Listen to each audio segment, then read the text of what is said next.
The biggest deer we've hunted and harvested, out there are the 2 of them are Corey's. My bad. Yeah, yeah. Corey's that good of hunting. Sorry, not sorry. But the last one I found a group of 3 bucks, and we had the same the guides had, right? BDX, EL ranges, you name it, we got it, right? Yeah, we're all up absolutely. there. We're geared up. And I'm like, Yeah. Corey, there's 3 bucks over here. I don't know what they are, whatever. We get them in BDX, and this buck did not move his head for what? I don't know. 20 minutes. Yeah. So Corey's not in the truck. I got my walkie-talkie. I'm like, hey, I think y'all should come over here. I don't know if it's a managed buck. I don't know what it is. But I had my target buck in mind of like, I'm looking for this. He knew it wasn't him. So. I knew it wasn't him. So Corey, you're up. Yeah.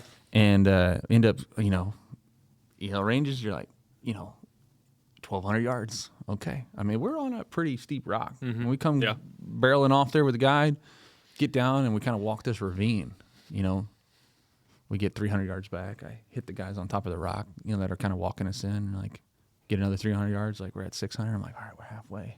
Then we get to like 900 yards. Yeah. And I invited myself on this trip. I don't think I needed to be there, but I Take a included couple myself. extra rocks along Yeah. the way. I think I was the quietest walker in that group, to be honest with you. But, holding the shooting sticks or whatever, just kind of like, taking it all in. But you hit the rock at 950, you're like, man, we're inside 300 yards. Yeah. We need to top out.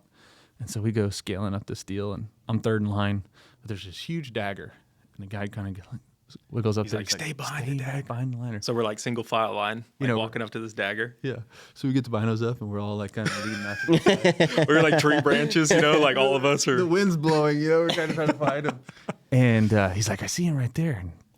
And they're like, hey, you got to stay here. I was like, oh, yeah, no problem. I'll stay right here. But just to watch 2 grown men, right? Like, we can't shoot over here. Corey's like, there's a ton of ocotillo and all kinds of stuff between me and there. We got to climb up to this dagger up here.